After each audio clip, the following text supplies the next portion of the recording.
What is going on, guys? Welcome back to the channel, Amped Up with BC for Wednesday, the 15th of October of the year 2025. We got a big show coming at you today, and I ain't talking no Paul White. Well, nah, an actual big show. We got a huge update on John Cena's dates. Believe it or not, he only has 4 dates left, and he's out of WWE. So a big update on that. Big news on the Elimination Chamber for 2026. Also, huge update on Seth Rollins' injury and why that is not the reason he was betrayed on Monday Night Raw. So big update on that as well. I have the Raw rating for you guys. The go-home show to Crown Jewel. Because, again, they're on a 7-day delay because Netflix counts 7 days of viewership. So you would think Raw would be off the charts with their viewership. It's not just a couple of hours on a Monday night anymore like it was on cable. They're counting 7 days. And they can potentially reach 700 million people. That's what they were touting anyway when they moved over to Netflix, when they were bragging about all the viewership they were going to get. So it's the go-home show. They pulled a 2.3 the previous weeks. They're hoping they generate enough buzz for a PLE. Were they able to get back to 2.5, 2.6, which is still alarmingly bad, but at least it's their old average from a month ago. Well, I'll give you the short answer. No. How's that for a cold open teaser? They were not able to get back to a 2.6. Not even close. We'll talk about it. So I got the Raw rating, Elimination Chamber news, John Cena news, Seth Rollins news. Oh, we're going to go... You know what? I want to talk a good conversation piece with Austin Theory. A lot of you guys are thinking, hey, BC, what do you think about Austin Theory going into the Vision? And it's a cold open teaser, so I'll give you a little nugget, and then we'll talk about it when we get deep into the show. So for the cold open teaser, my response to that, my answer to that is hell no! Austin Theory in the Vision? That's a horrible vision! You need glasses! Bifocals! Listen, I like the majority of you. I want the best for Austin Theory, trust me. Sticking this dude with Braun Breakker and Bronson Reed, I mean, they still have to be established. The heck you think's gonna happen with Austin Theory? With this is Paul Heyman we're talking about, not Stokely Hathaway. This is Paul Heyman. Now you guys are just sticking anybody with Heyman. You might as well put Curtis Axel back with Paul Heyman. Guys, that's going to be a good discussion in this show because I'm going to tell you exactly. First of all, Brock Lesnar. Brock Lesnar has to realign with Paul Heyman. But I'm going to put a huge twist on this. And it's going to set up a really good storyline. And it's going to set up a money match. If WWE just does semi what BC is laying out for you guys. For them. I'm laying this out for the company as well. Not just my audience. But if they do any semblance of what I'm about to lay out in this Amped Up show, it's money. Brock Lesnar realigns with Heyman. It's Brock Lesnar, Bronson Reed, Braun Breakker. But here's the caveat. Here's the asterisk. Braun Breakker is the leader. Hear me out. We're going to talk about it. And I'm going to give you guys a money storyline with a money match. And everybody will be saying, yeah. So let's get into it. Hopefully you guys got your beverages and you're ready to rock. First and foremost, Elimination Chamber. I got some news on that. It looks to be headed to Chicago for 2026, February of 2026. Elimination Chamber, Chicago. That's a massive bit of information because you have to believe, I think it's safe to assume, that CM Punk will be not only in a chamber match, but winning that and going on to some type of title match for WrestleMania. You gotta believe that's the direction. I mean, they're making a big deal out of this. And every time they go to Chicago, it's a homecoming for CM Punk. The issue with that is they go to Chicago 12 times a year, it seems. So every single month, it seems like they're having a big parade, a huge party. Welcome back to CM Punk, as if he's ever left. But you gotta believe that CM Punk will not be winning the Rumble. Even if he's in the running for it, being that close to Chamber in Chicago, poor CM Punk, they pretty much took him right out of the running. Does he even win the Chamber, though? Does creative plans, when we get to WrestleMania season, do they even call for CM Punk being in a title match? You know how I feel about this past year's WrestleMania. That was not a main event. That was a match that you could put at a house show, and I could still leave it. Take it or leave it, I could leave it. Roman Reigns versus Seth Rollins versus CM Punk. Nothing is on the line but Paul Heyman. Paul Heyman's services, I guess. Nothing's on the line. No titles, no number one contendership, nothing. A month before, Roman Reigns and CM Punk had to fabricate some type of story. I guess Roman was upset with Punk because he eliminated him in the Rumble. Those are the rules. You're supposed to eliminate bodies over the top rope. Roman had a fit, and I guess that's why they had beef. Of course, Punk and Seth already had beef. Rollins and Roman, their beef was done for years. And then all of a sudden, Rollins stomped Roman. I think that was around the Rumble as well. And all of a sudden, this match came out of nowhere. A triple threat. Roman, Punk, and Rollins. And that was the main event of Mania. They tried to sell it as the biggest main event in Mania history. Stop, bro. Bro, that wasn't even... There's been matches that have not been main events of WrestleMania that would run circles around that triple threat. Hulk Hogan and The Rock, WrestleMania 18. That was not the main event. And that is easily bigger than Roman, Rollins, Punk. Shawn Michaels, Undertaker, WrestleMania 25 is the greatest match in pro wrestling history, I feel. That would run laps around Rollins, Roman, Punk. So what am I getting at? Punk has not had his true main event yet. And by the way, I believe that was night 1, Saturday. The real main event we all know is Sunday night, night 2. But I'm willing to call the Saturday night, night 1 main event, a main event as well. But the way that went down, Punk did not win the Rumble. Punk did not win the Chamber. Punk was not going for a title. Punk was in a weird triple threat because they decided to go with Jason Yeaterman because the kids like to yeet. CM Punk was screwed out of a real main event. So a lot of fans were willing to throw the facade on, right? Fake enthusiasm, the facade. Oh, Punk finally got his main event. Punk himself was in tears, thanking Helmsley. I'm hoping, man, if I'm AJ Lee, when Punk gets you smacking CM Punk across the dome piece, waking him up. I hope you ain't truly thinking this is the main event. No, you got unfinished biz. You get your ass in the real main event. So we'll see if Chicago, Elimination Chamber 2026, if that will get CM Punk back to the promised land the right way this time. Big news, Elimination Chamber, Chicago. Got some news also on Jonathan Cena. Cena's last 4 dates.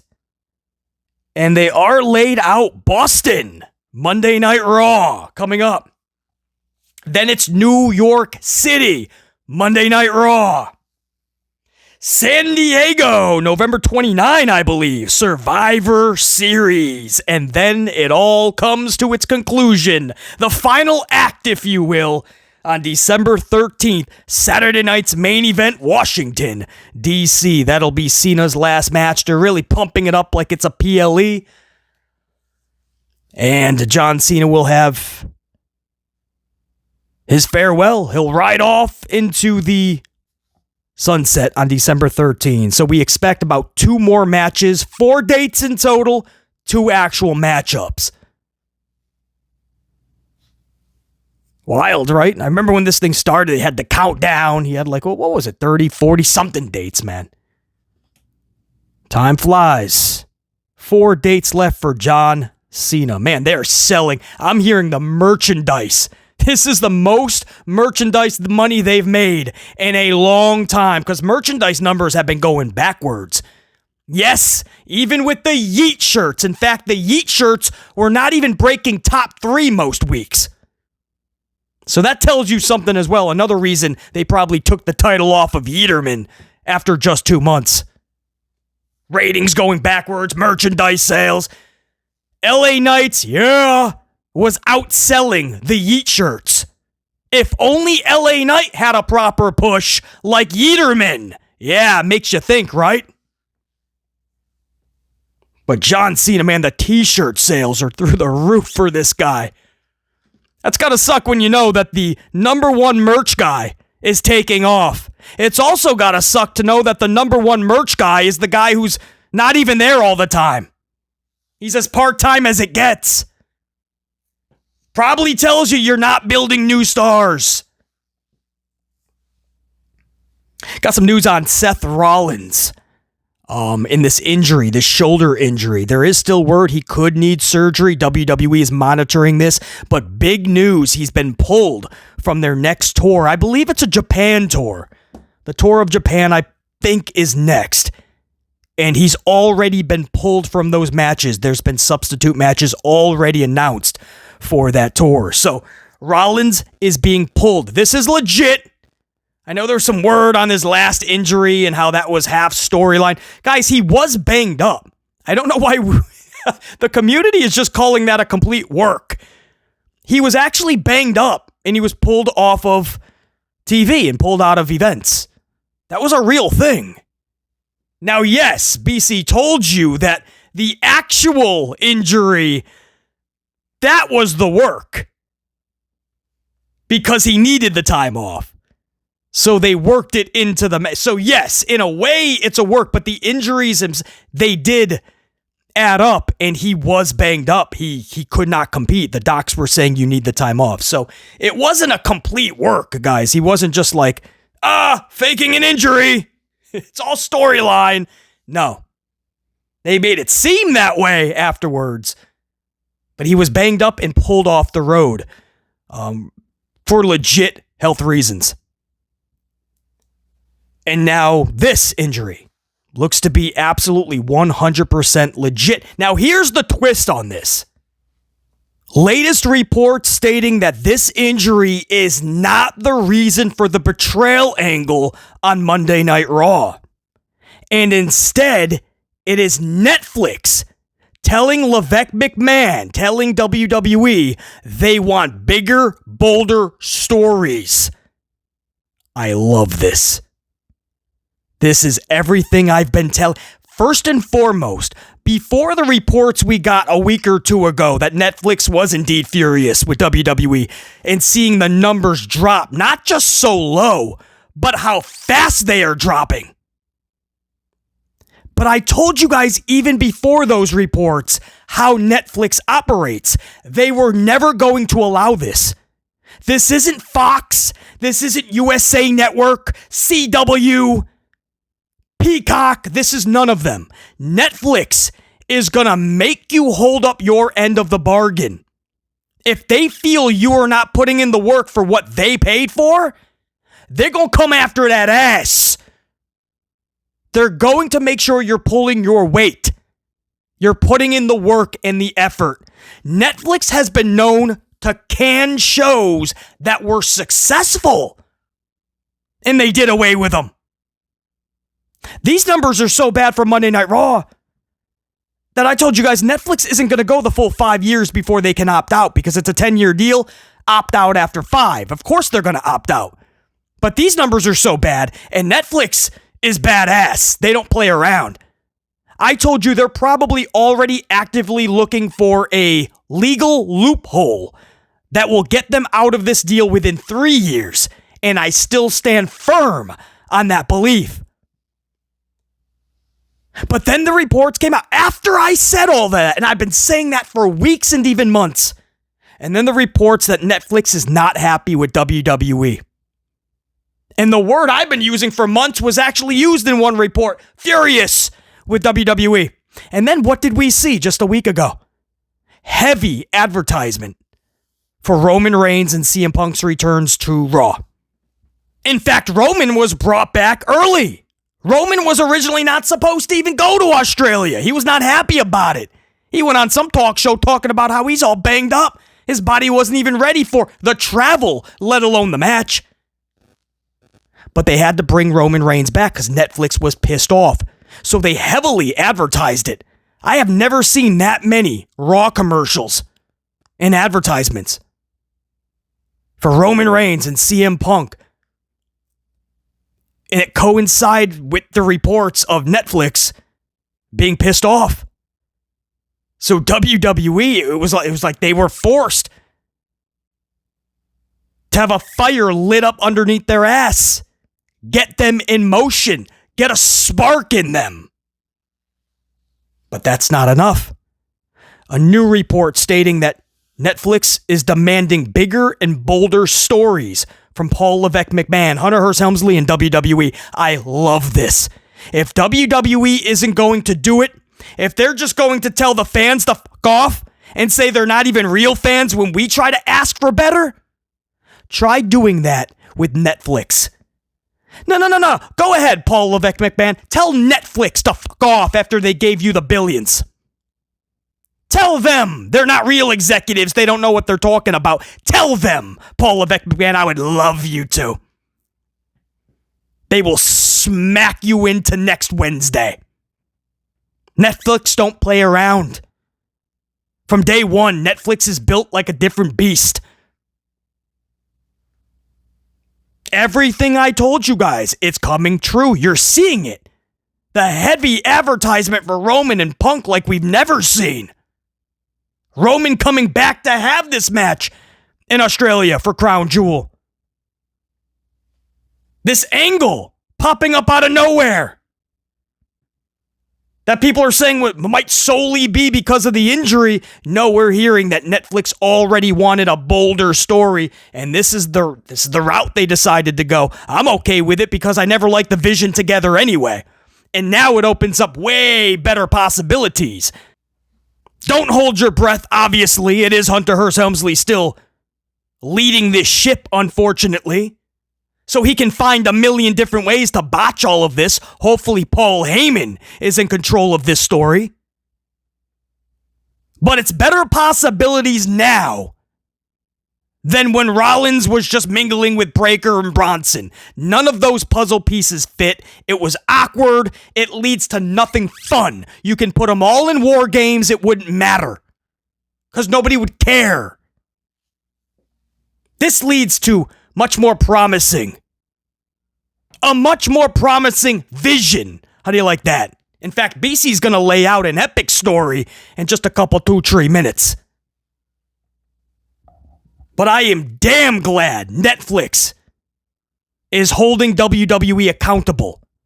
I don't know what they expect. I'm hoping they get their desired result because even with a spark lit up underneath Helmsley's ass, I don't know if it's going to change anything. Netflix is going to find out Helmsley doesn't have a creative bone in his body. He's not a smart dude when it comes to creative or knowing where things go in pro wrestling. He acted like he did. He sold everybody like he did when he had masterminds like Dusty Rhodes and William Regal and Vince McMahon. Now that the ball is in his court, look at the numbers all go backwards.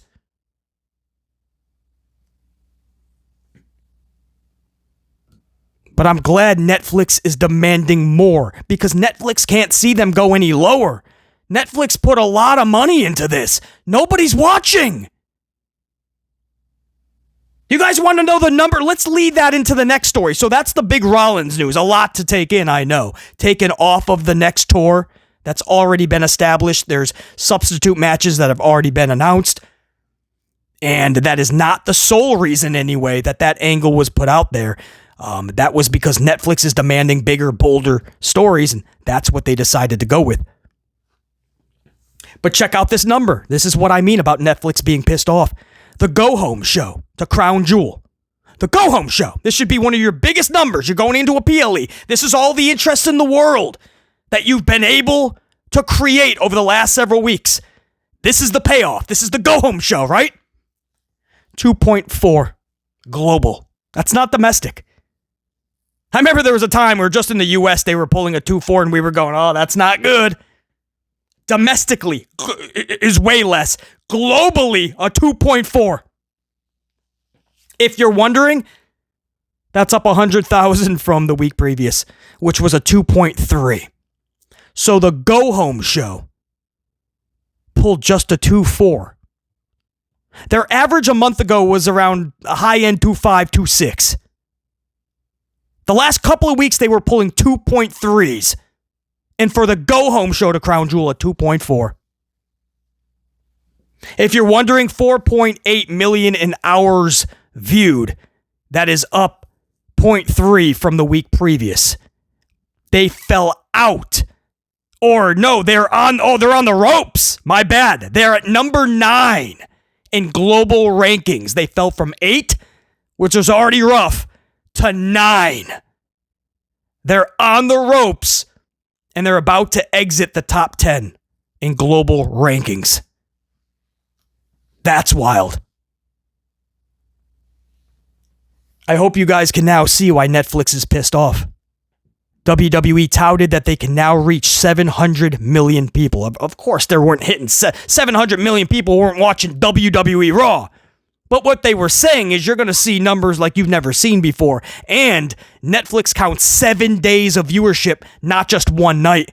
So these ratings were going to be off the wall bonkers, right? Oh, they are in the opposite direction. Record lows. 2.4, man. And Netflix hears the critiques. Netflix hears the fan base. Netflix knows they're cracking their own numbers. They're seeing the results. They're seeing competitors like ESPN who also hold WWE events, and they see them getting C ratings. And Netflix knows something's not right. We gave you a lot of money. You turned your back. You ran to the bank and you never came back. You never did the job that we paid you for. You never put any effort into this. You never put any care into this. Yeah, Netflix is now demanding bigger and bolder because they're pulling in 2.3 and 2.4 global ratings. Domestically, if you're wondering, they're still hovering 1.1, 1.2. They should be thrilled that they have not fallen under 1 million in domestic viewership US.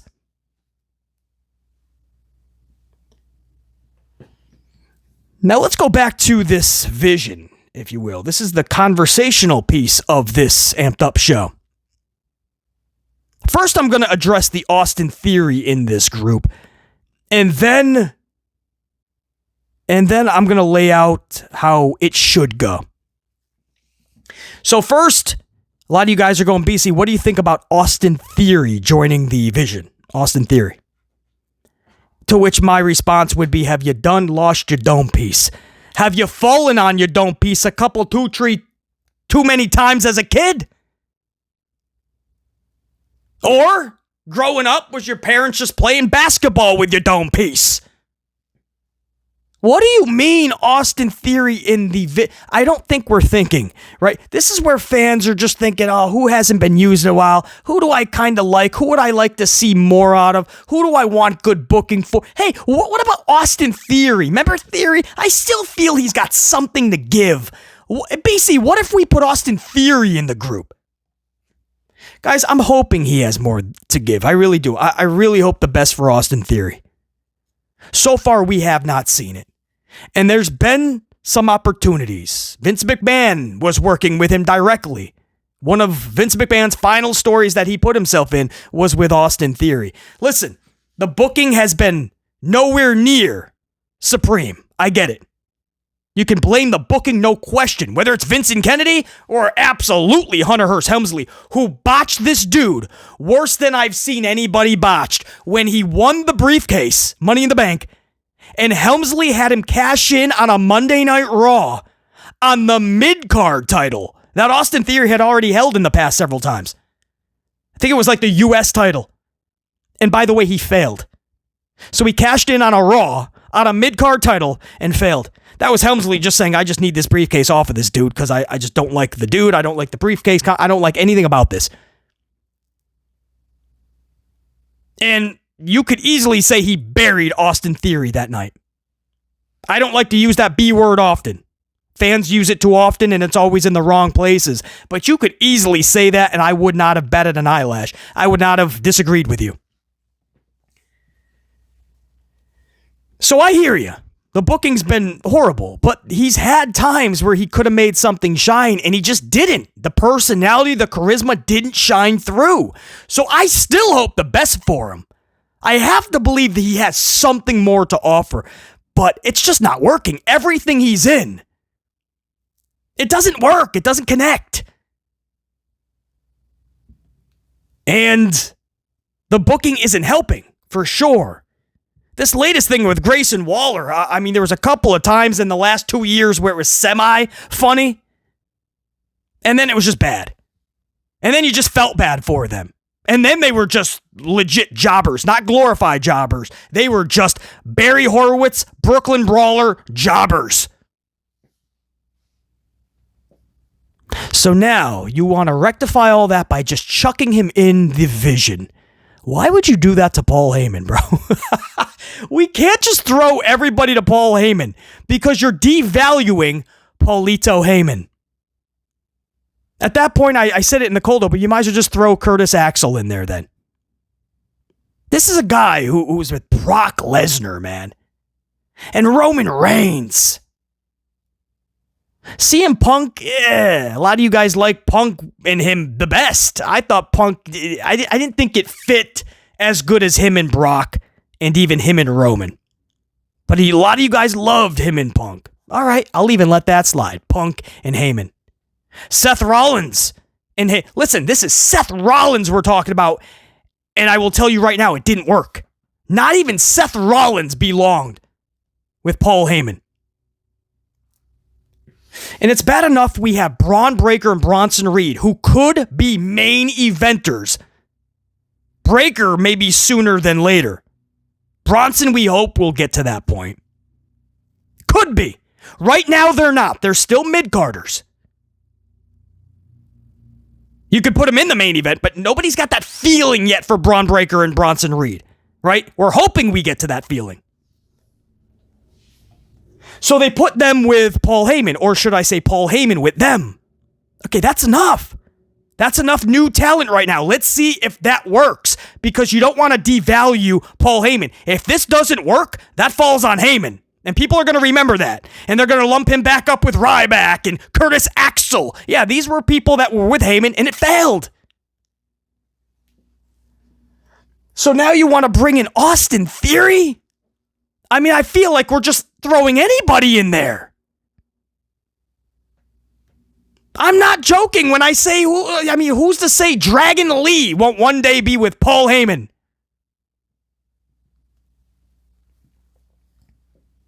Or does Theory bring in Grayson Waller with him, his good buddy? Guys, I hope the best for Theory as well. I don't see it. Braun Breakker and Bronson Reed, it's going to be hard enough to really launch them in this group if not being booked correctly.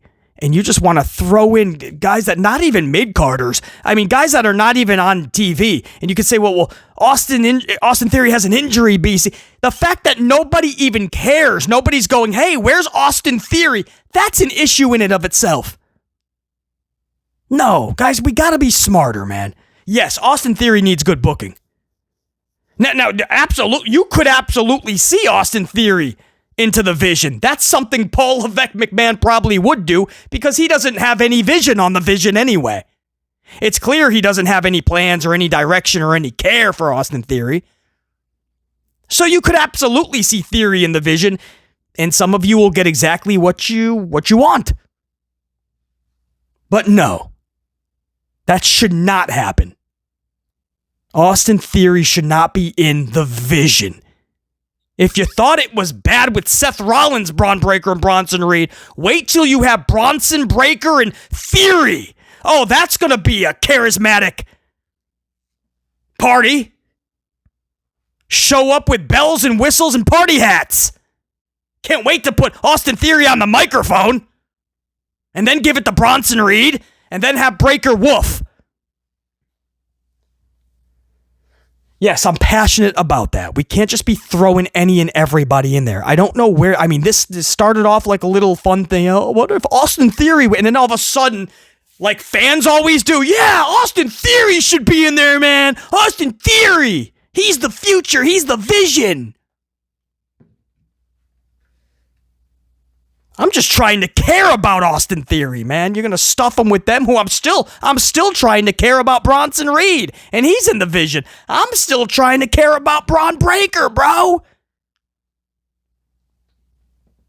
So you say, well, BC, then what's the way they go, man? They just got rid of Rollins. Breakker looks like he's going to be the leader, but who could be a henchman? Who could be some muscle? What about Brock Lesnar, BC? Can't bring Brock back now because Breakker should be the leader, right? Yes to all the above. What am I saying? I'm saying that you absolutely bring Braun Breakker is going to be the leader, but you bring back Brock Lesnar.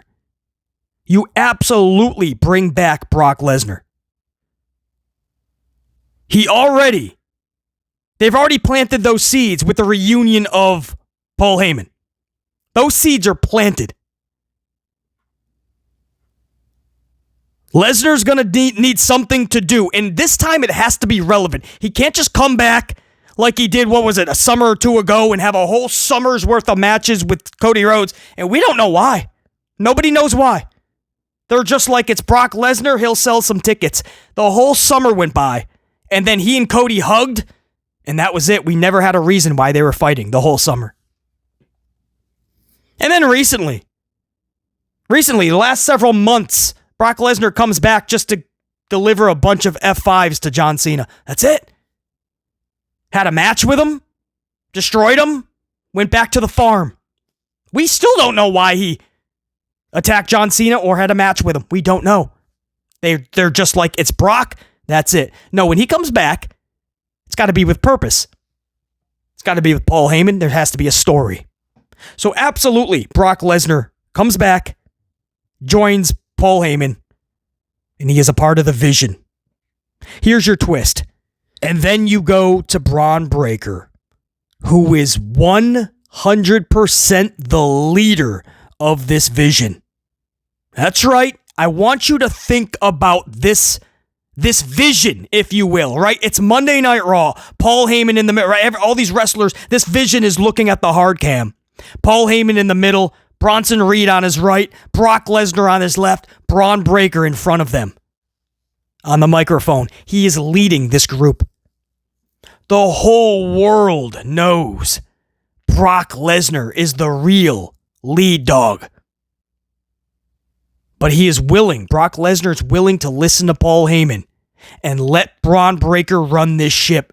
And you book this thing like Braun Breakker is way over his britches. Braun Breakker is way above his pay scale. Braun Breakker is way past the boundary. He's in left field with a hockey stick with the decisions he's making. He's pissing off everybody. He's pushing the buttons and pushing the envelope where he shouldn't be pushing. And Brock Lesnar, Bronson and Paul Heyman as well, for sure, but Brock Lesnar is constantly having to get him out of the mess he creates. The whole time, if you're booking this correctly, Brock Lesnar is basically becoming like a sentimental fan favorite. Fans are thinking, dude, what is Brock doing? At any moment, he could snap Braun Breakker. Or at least he has the best chance to. Everybody else is cowering down to Braun Breakker. That's how you book this. He's got the locker room on notice. But you can't help but think, as this is playing out, why is Brock Lesnar taking this? Even Paul Heyman's a little bit scared. Bronson Reed doesn't even want a piece of Braun Breakker, but Brock Lesnar is allowing all of this. And you reach a point where he starts getting belittled by Braun Breakker. He starts getting berated. Maybe he even catches a smack across the face. Oh, you know the crowd be chanting, "You fucked up! You fucked up! You fucked up!" And you don't know, man, is Brock Lesnar about to snap Braun Breakker in half? But you lay off the gas pedal. You had Brock Lesnar take it. Paul Heyman's telling him to take it. Brock Lesnar is going to keep taking it. But eventually Brock Lesnar snaps. And that is it. The implosion that the world's been waiting for. And if done correctly, you set up your money match. Braun Breakker, Brock Lesnar.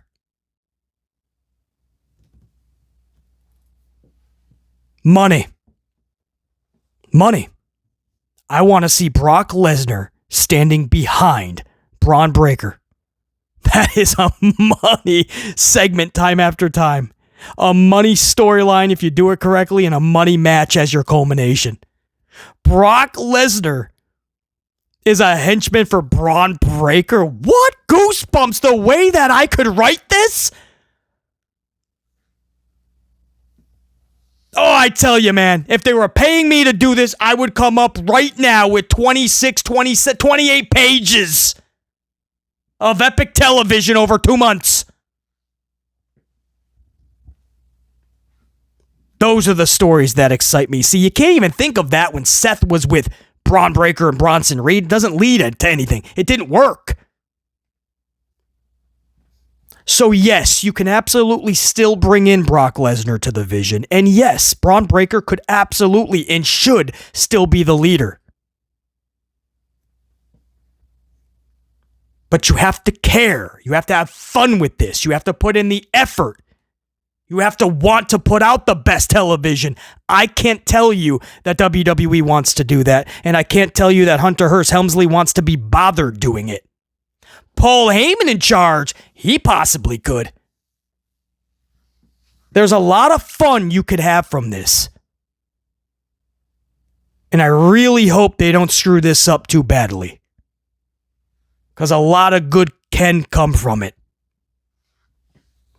But at least Netflix is starting to demand they do better. Again, Netflix cannot hold their breath on this because it's Helmsley. We'll see. And that is your Amped Up for Wednesday, the 15th of October of the year 2025. Guys, had a blast. Thanks for joining me on this very huge Amped Up. Go about your Wednesdays, whoop that ass, and until next time, and there will be that next time, BC in the unit, we're saying check you, salute.